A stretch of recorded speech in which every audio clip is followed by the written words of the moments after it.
आज मतदान का दिन है, ऐतिहासिक दिन है और इस दिन में जहां पर लोग मतदान करने के लिए आ रहे हैं वहीं प्रत्याशी भी मतदान करने के लिए पहुंचे हैं। तो इस वक्त अंबाला कैंट में है और अंबाला कैंट में जो है यहां पर अनिल विज मतदान करने के लिए जा रहे हैं और खासकर लोगों से अपील भी कर रहे हैं और उनसे भी खास बातचीत करेंगे। तो बिल्कुल उनसे बातचीत करते हैं। विज साहब मतदान करने के लिए जा रहे हैं, खुद तो एक्साइटेड है, लोगों को किस तरीके से आप कहेंगे कि आएं और मतदान?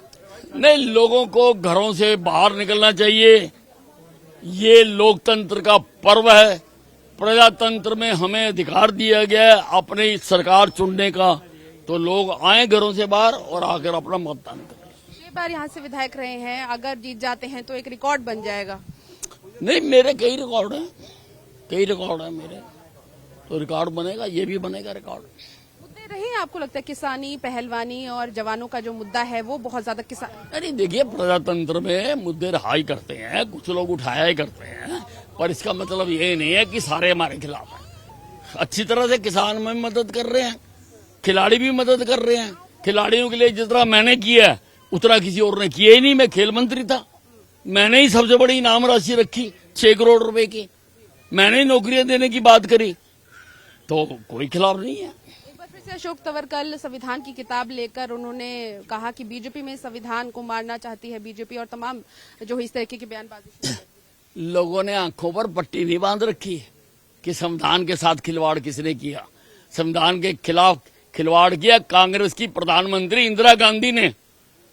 संविधान के खिलाफ खिलवाड़ किया कांग्रेस की सरकारों ने। धारा 356 लगा के, इंदिरा गांधी ने इमरजेंसी लगा के। खिलवाड़ तो ये करते हैं, ये रोनते हैं। कुमारी शैलजा ने बयान दिया, कहा कि कांग्रेस से कोई नाराजगी नहीं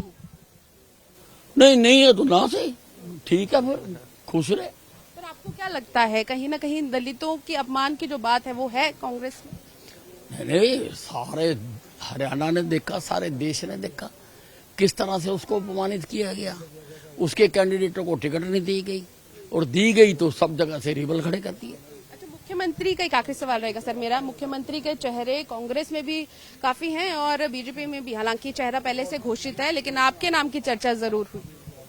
नहीं, ऐसा है, देखिए, मैंने कभी किसी से कुछ मांगा नहीं, ना मैं मांगूंगा। मैंने कभी किसी से नहीं मांगा।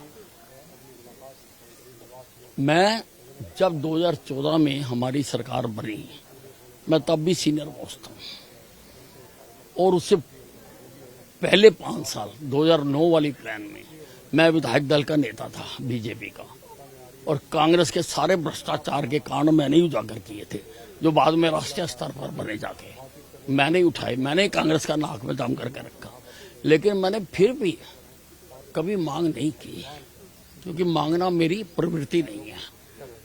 अब जब अदला बदली हुई तब भी मैंने कोई अपना क्लेम नहीं करा।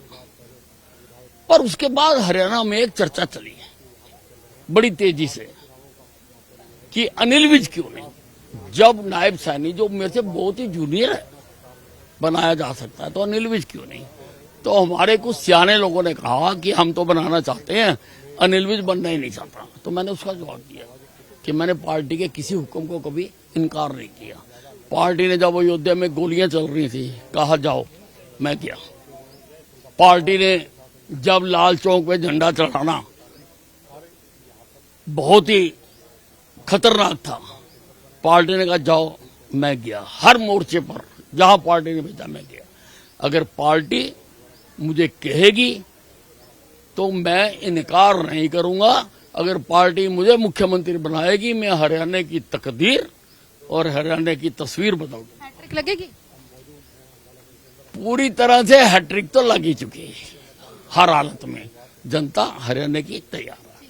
बहुत शुक्रिया जी। तो ये थे हमारे साथ अनिल विज, जिन्होंने कहा कि अगर उन्हें मुख्यमंत्री बनाया जाता है तो हरियाणा की तस्वीर और तकदीर बदल देंगे। हालांकि एक बार फिर से उन्होंने ये कहा कि पार्टी अगर चाहे तो, वरना जो बीजेपी कहेगी उसी के चीजें जो है वो सुनेंगे और उन्हीं चीजों पर वो गौर करेंगे। लेकिन अपने आप में एक बार फिर से उन्होंने मुख्यमंत्री पद पर अपनी दावेदारी पेश की है। कैमरा पर्सन रोहित के साथ पूजा वर्मा, डेली पोस्ट पंजाब, हरियाणा, हिमाचल।